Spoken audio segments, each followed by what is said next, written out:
Ever look at pictures of K-pop idols like Lisa, Jennie, Wonyoung, Taeyeon, and like every other single celebrity or model and wonder how their makeup looks so perfectly natural and radiant and skin-like? Well, my beauties, what if I told you it's actually quite easy? After doing some digging, I found the makeup tricks and secrets that Korean makeup artists use on idols and celebrities to get what they call the inner glow effect, where your skin is translucent and lit from within. People especially love this picture of Wonyoung, so we're taking inspiration from this look. And we're partnering with Style Korean because inside this box are basically all my favorite products, and I'm going to recreate this look using a lot of them, and the fake bangs are here to play.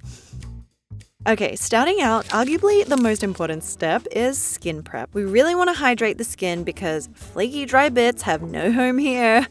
Using one of my favorite pads of all time from Medicube, this is the Zero Pore Pads. It has a little bit of salicylic acid to help with dead skin, pores, and texture. So while that melts into my skin for about 1 to 2 minutes, you can take a little snack break or in the meantime, prep the lips. I love this one from Takobo. It smells like peach. It's like a lip glaze that makes your lips so smooth and plush. Very important for later on. And as I'm taking the pads off, I'm using them to kind of make sure no dead skin is still hanging on for dear life and then patting in what's left. And now I'm actually moving on to SPF. This is another one of my favorite sunscreens from Numbers In. It's silky and lightweight and I can go ham and it doesn't leave my skin whitish at all. And I put a lot of this on. It's seriously one of the best formulations out there. If you have oily skin, I recommend combining the moisturizing and SPF step into one so there isn't like a thick, sticky film on your face when it comes to makeup time. Moving on to the fun stuff. I'm using the Tier 2 foundation, but I'm not going to be using the sponge that comes with it because I honestly really don't like it. It's kind of stiff. Instead, we're going to use this magical brush, tap it into the foundation, and glide it across the face, starting with the cheeks. And it just makes your skin look poreless like a porcelain doll. It kind of works the same as those spatulas that Korean makeup artists use, but for me, this works 1,000 times better. And I think it all has to do with this dense, flat surface, because when it applies onto the face, it minimizes and gets into all the pores, so it creates this smooth exterior. Like, look at this. This is insane. You want to just use slightly lighter strokes and sweep it across horizontally and downward sweeping motions towards the outside of the face. So we're always going inside out. And by creating this kind of like crosshatch effect, it gives the effect of skin. Like, my skin does not look this nice. I was breaking out and everything, but with this little brushy, it took like 2 minutes, easy peasy, lemon squeezy. Now to highlight and contour. Koreans do this much differently compared to Western makeup techniques and styles, and it's much more subtle to create a 3-dimensional look even if you have flatter features. So for concealer, you want to pick a shade that's 1 to 2 shades lighter than the rest of your foundation face, and you want to apply that first under the eyes and create kind of an imaginary downward triangle situation, and then also on the corners of the mouth and a little bit on the middle of the forehead. And you can blend that in with your fingers or a puff like I'm doing here. So you can see it gives a rounder and more lifted effect on the face by bringing out that sunken under eye area, and comparing it to the other side, it's like night and day. So this will set the foundation for our eye makeup as well as the cheeks coming up. Now I'm going to draw on my brows, and Korean celebrities and makeup artists tend to go for a pretty straight and full brow shape, and this just gives the effect of a youthful look that nicely frames the face, rather than something that's super angular that can give you more of a mature look.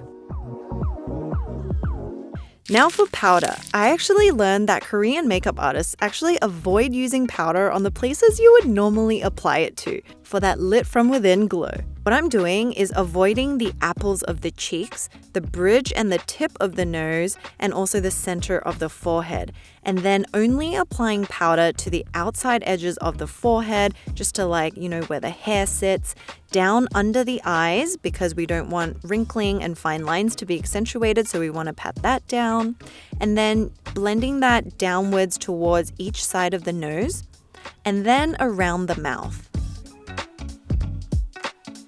And so the negative space where we avoided powdering is actually where the face creates natural dew. But if you are super oily, you can apply a light layer of powder to the T-zone. Like I put a little bit just on my forehead because it's a bit too shiny. And don't worry, we're going to get the glow back with a trick later on called the inner glow blush technique that ties everything together. Koreans don't really contour the cheekbones, and what they do to get a three-dimensional face with that V-line chin is this. And imagine there's a line running from the ends of your eyebrows to the pointy part of your chin, creating kind of a diamond shape around the face. And you want to just shade everything lightly outside of that line, so towards the outer edges of your jaw. And this is what gives you the impression of a slim, delicate, and pointy chin, as well as a well-structured face, because if you look at celebrities from every angle, they look picture perfect. And this is the subtle contouring that I see a lot of makeup artists do for them. Moving on to eyes and eyeshadow. If you look at pictures of celebrities and idols, they typically don't go for very dark, smoky shades, and instead they always pick more rosy and peachy colors. So first I'm going in with a very natural brown just to add dimension to my eye and give it that depth.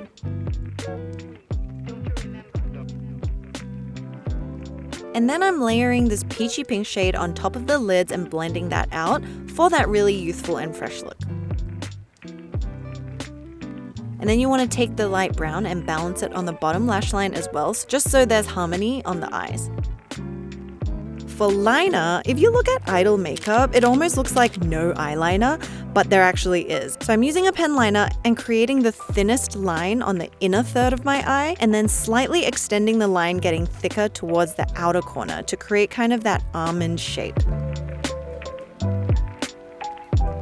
Okay, now we're getting really to one of the most fun parts of Korean makeup, and it's the Aegyo-sal. And what it is essentially the pocket of fat that's right underneath the bottom lash line that gives you a baby innocent look, and it's just 2 simple steps. So take a kind of semi-thin brush and use a neutral medium brown shade. And what I'm doing is pretending to smile to see where my eyes naturally puff out a little and where it dips in, because we want to follow the natural formation of our eyes as much as possible. So very lightly run your brush along the fold, starting just off from the inner corner of the eye. And I extended this to about 3/4 of the way towards the outside. The key really is to do this lightly and then build the intensity of brown as you go. And look at the subtle pop it gives your eyes. Once that's done, we move on to highlighting the puffy part. So there's 2 highlight shades you can pick depending on if you have warm or a cool skin tone. For those of you who have warm skin tones with a yellow or an olive undertone like myself, pick a peachy or champagne shade. And if you have more cool tone skin, then pick something with a pinky undertone. Then on a small brush, apply that to the area between your lash line and the shadow that we just created and build it up until the highlight pops and it's bright. This step will really transform your whole eye shape. It's pretty wild. Now going in to curl my lashes and apply mascara on the top and bottom.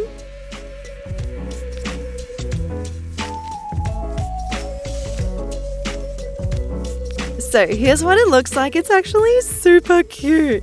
You can even add glitter or crystals here if you like, which is what I've seen on some idols, but we're gonna keep it natural for today.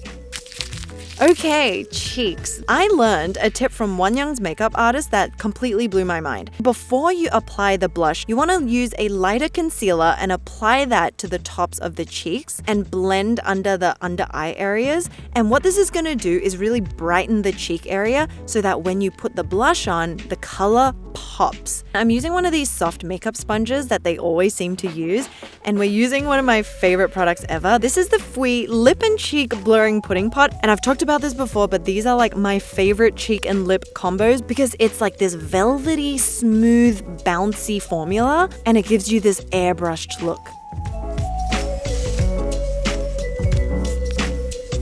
Another technique I learned from Korean and Western makeup artists is that when applying blush, you want to first dab off any excess makeup onto your hand and then apply it to the face. And this is going to help control applying too much too fast or all at once, which makes layering on the product much more easier. So again, less is more. So I went in with about 3 to 4 layers of this, each time taking a little bit more, dabbing it on my hand, and then applying it again. I realized that idol makeup really creates this large, soft, and blown out area on the cheeks, but it really starts from the center of the apples and then kind of radiates outwards and upwards. So whatever is left on your sponge each time, just tap that out along the high points of the cheek. And another tip is to dab and press that on rather than swipe it all around, because it can move the makeup if you're a little too heavy-handed.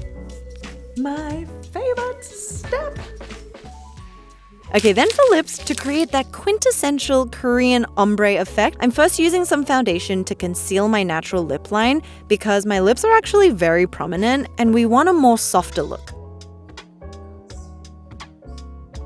So I'm using the same blurring pot from Fui and this applicator that mimics your fingers. I'm going to dab this all over my lips, and the Korean makeup artists like to dab slightly outside your natural lip line for that kind of smudged and dreamy lip effect. And then taking a color that's about 2 shades darker, I'm applying that to the inner sections of my lips. But Wonyoung's makeup artist said make sure to blend this darker shade up towards the Cupid's bow as well, and not just keeping it in the center, because if you don't kind of feather it out, it can actually leave your lips looking thin, which is what we do not want. So blend that deeper color outwards. And I'm just layering this on until I get the desired opacity and richness of the color.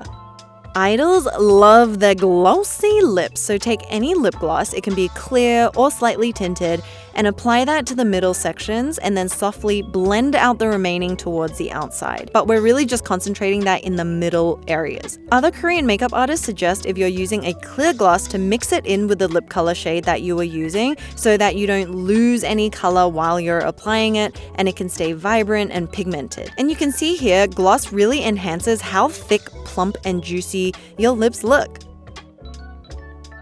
Moving on, this is the most important step. Korean celebrity makeup artists don't use a powder to highlight the cheeks. The secret is they use a multi-balm to give the cheeks that iconic K-pop idol look. And I know specifically Wonyoung's artist used this Hints one that we have here, and it's really popular now. And you just put it on your finger and dab it over the blush in the center and high points of the cheek. And the makeup artist said it might not look like a lot, but under lighting and in photos, it creates dimension on the face no matter which angle you're looking at. I've seen some videos of people apply this directly from the stick. Do not do this because it will just wipe off your blush and foundation, so always dabba dabba dabba. So this is the finished look. For some fun visual effect, I was like, why don't I pop on some bangs because we're inspired by this picture? And voila! What do you guys think? I was honestly high-key shocked because all these subtle makeup techniques completely transformed my face where I almost didn't even recognize myself. Like it's you, but not you, and you're vibrant and flawless, but it's oh my gosh, what? So I am definitely using this technique from now on forever. Am I an idol yet? So anyway, I hope you guys enjoyed this inner glow makeup routine, and just a reminder, you can find all the main makeup items from this box and it's on a really special discount, a bunch of my favorites. So I hope you enjoy trying it out for yourself and recreating your own inner glow. And just remember that inner glow really isn't from necessarily skincare or makeup. It really does incorporate everything we do, from our sleeping routine, stress levels, what we eat, relationships, everything all ties in together. So yeah, hope you guys enjoyed and I'll see you next time.